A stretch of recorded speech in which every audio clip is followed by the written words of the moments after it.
Okay, so now both of you have experienced the loss of a child at the end of the season. So is that something that's going to bond the two of you together going into the second season? Oh yeah, no, I think so. Especially, we were so excited last year when we got a chance to do a scene together, and it's definitely more. Michael Hurst explores our characters together, and the female bond is definitely stronger, and I think that unites us. The fact that we both have children or have had children, and it's nice to work with. It really is, because it brings such a different dynamic that is real in a way. You know, women confide with each other, women definitely relate with each other, and I think that a lot of the fans will be pleased to see that. And it's an unexpected friendship too, I find. Like, we've had some really interesting scenes this year where I'm not a big fan of Ragnar, but I'm a big fan of hers, because we do connect over this this loss, like you said, and then she's having this experience as being in sort of her first term as the Earl's wife, and I lived that life, and so we have these sort of really amazing moments where she's having some first experiences that I've had before, and this, instead of feeling this sense of competition, I feel this real empathy for her, and I think that's really a huge credit to Michael, that instead of just pitting these women against each other, in fact they find this common ground. And this is your first Comic-Con with the show. Yes. Are you amazed at how hugely popular it is all of a sudden? It's crazy. When we walked out and just seeing all the fans, and how well they understand the show. I mean, we just did this the panel, and the complexity of their appreciation for the material and for each individual character, and I feel like they must have watched it 5 times. Yes. I can't believe they got it all on the first pass. What is it about it? Like, why do you think it's so popular? Well, I think that it's not only, a lot of people don't know much about Vikings, and they're learning a lot about the culture and who they were, and there's a lot of Vikings in all of us, but it has a combination of a lot of adventure and action, and it's the most important thing. It's humanized. The relationships and the storyline is relevant even to us today in terms of struggling with our partners, women talking to each other, confiding and struggling things with different elements of being a woman. And I think those issues make everybody relate to watching it, even though it is set in the 8th century. Have you changed personally at all after embodying a Viking woman, like putting on the clothes, you feel empowered? Oh yeah, are you kidding me? But to give the credit to the crew and some of the amazing, Joan, who did the wardrobe. It helps us as actors to embody that. Put on, for example, when my character gets more status, she has more furs, and when she was run down, she was, when she was involved in the battle sequence, her costume was very different, and I think that putting it all together and looking in the mirror, like, oh, hey, you're such a you want to do it justice, and it helps a lot, and every aspect of the cruise, it's all thought out, from the hair to the makeup to everything. So Justin, your clothes are very regal. Yeah, so as Catherine says, it definitely, when we showed up and we saw the standards of the production, it really felt like game on. It really felt like, okay, we are going for it. And I remember when we were putting my look together, it was based on some artifacts that had been found, and there was this idea of first of all, dyeing my hair brown, and then pulling it straight back, and then doing this sort of ghost-like makeup, and I know that everyone was really nervous about it, and at the same time, full credit to the hair and makeup department, there was this feeling of, we either do it or we go home.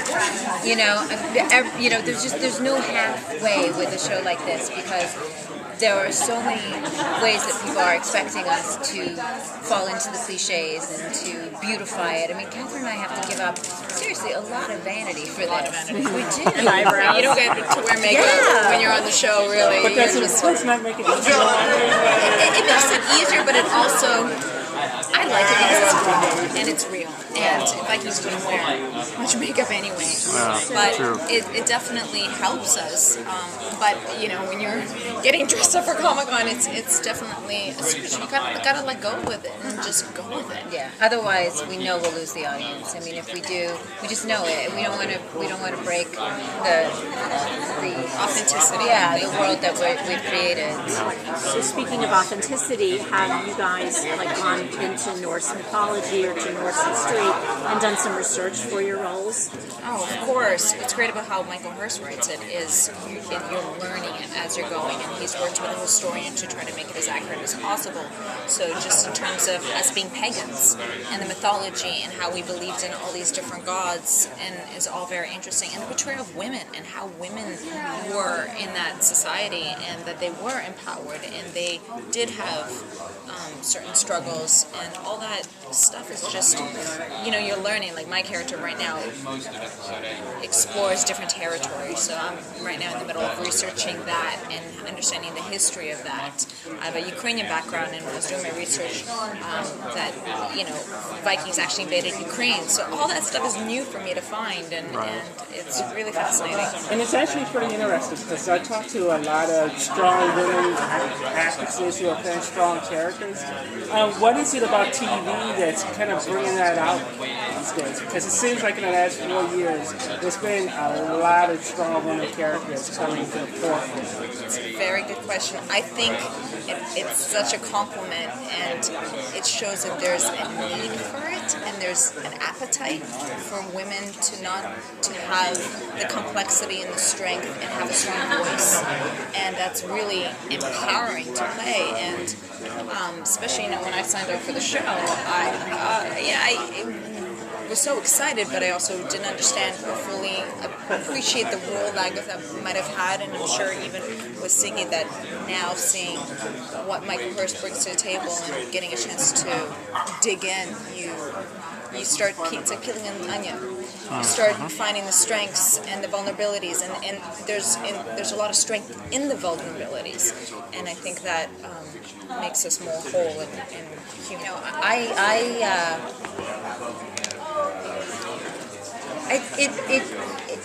it hits a raw nerve for me because I just feel like there's this idea that God, these women are so interesting, and I just want to say women have always been interesting. You've just never been interested in them. But you know, it's just fascinating to me that it's almost like this, that it's 2013 and we're amazed that women are interested. It's just shocking to me. Do you think it's become dangerously close to becoming a cliche now? Because now it's like every woman has to be like kick-ass, you know. Well, it's interesting you say that because I don't think necessarily exactly what you say. I mean, there are strong men, there are weak men, there are strong women, there are weak women, there are women who are strong in a moment and weak in a moment. So I think it has more to do actually with something that Catherine said, which is just the idea of a multifaceted and conscious characters, characters that aren't just maybe there as props, or the idea of like fill in, oh there's a wife, but the idea that every woman, every single woman, just like every single man, has an intellect, and they bring it into every situation that they experience. So even when the women are standing in the Great Hall and they're listening to what the Earl's going to do, you think they don't have an opinion? Of course they have an opinion. Women always have an opinion. Trust me. Women always have an opinion. So it's in some ways it's really shakes me that this is a new phenomenon, and yet, you know, I guess better late than never. We finally realize that, you know, half the population is actually as complex as that other half. What's Lagertha gonna do when she finds out about what other What's she gonna do? What's she gonna do? She is definitely gonna kick some serious butt. I hope just so. think she has to. Whole and human and real. Now, since you're in Comic-Con now, dork question. Lots of comic book stuff. Lots of people walk around in costume. If you had to be a superhero, just one, who would you be? Who would you be? I know you're Vikings and whatnot, but that's cool too, but... Who would you be? Even if it's just because the costume's cool. Wow. I had no idea. I mean, you think Batman's pretty cool. Heck yes. Batman. I definitely have to be a cool superhero, like too, like some badass like Marvel character. I've always been an awe of it if it's like, you know, Catwoman or you know, one of the Avengers, just someone who kicks ass and just goes to town.